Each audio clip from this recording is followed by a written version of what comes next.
few months ago, LG and Google teamed up to make two new smartwatches. You have the LG Watch Style and you have the LG Watch Sport. Today we're going to be diving into the LG Watch Style and finding out if it's worth your cash and your time. First off, the LG Watch Style is a $250 smartwatch that can be purchased in various places. This particular one came from B&H Photo, which I'll leave a link to in the description of this video. If you feel like supporting the channel, check out that link, as it is my affiliate link and it costs you nothing. Unlike the Watch Sport, the Watch Style does not feature a cellular antenna, so it relies on a Bluetooth connection directly to your phone. More so, it features almost no sensors. In fact, this is probably one of the dumbest smartwatches on the market.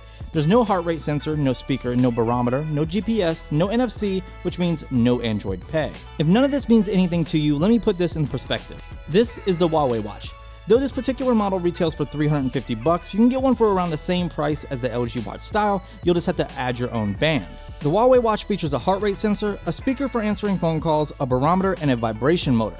Oh, and if you thought maybe since the Watch Style is missing all of these sensors, the battery life will be outstanding, you're 100% wrong. The 240 mAh battery on this watch gives you below average results. In my testing, I would leave for work around 8 AM, and after a good strong work day getting messages, emails, and other notifications, by around 6 PM I had 25 to 30% remaining. So with that in mind, why the hell would anyone consider this watch? Well, there's still some things that the Watch Style gets right.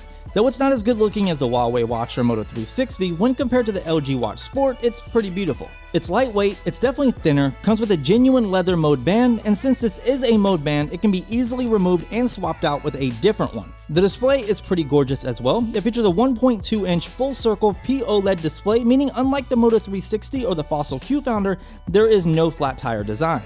The display is protected with Gorilla Glass 3, which is a nice touch for protection. Oh, and speaking of protection, it does feature an IP67 rating, making the LG Watch Style splash-proof. Unfortunately, none of these positives can outweigh the negatives.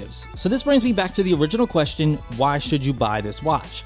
Well, by the time you're watching this video or it hits YouTube, I can't really give you a reason.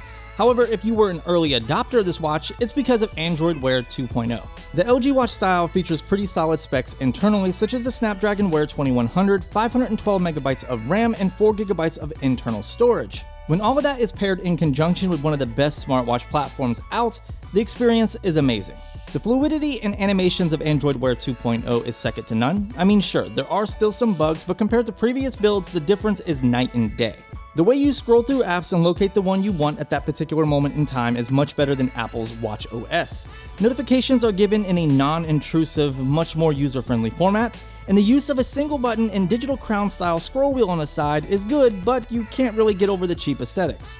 The biggest and most important inclusion with Android Wear 2.0, however, is Google Assistant. Though this feature is more than likely a million times better for Android Wear 2.0 devices with cellular service, even using it with a Bluetooth connection is light years ahead of Siri. Having all the power of the standard Google Assistant on your wrist is absolutely amazing. I guess, in a way, the LG Watch Style and Watch Sport are the Nexus style devices that we all remember. Though they don't have a huge benefit in terms of features, they are the first to feature the new version of Android and will probably receive updates just a hair quicker than others. With that in mind, I still do not recommend this watch. Its faults definitely outshine any of its praises, and on top of that, the Huawei Watch is already receiving the Android 2.0 update, and I personally feel it's still the best looking and best functioning Android Wear watch to date. I hope you guys enjoyed the video. If you did, do be sure to drop me a thumbs up, leave a comment below if you have any questions, and I'll get back to you as quickly as possible. If you like the content, go ahead and stick around by subscribing, and make sure you turn on those notifications so you don't miss anything that drops.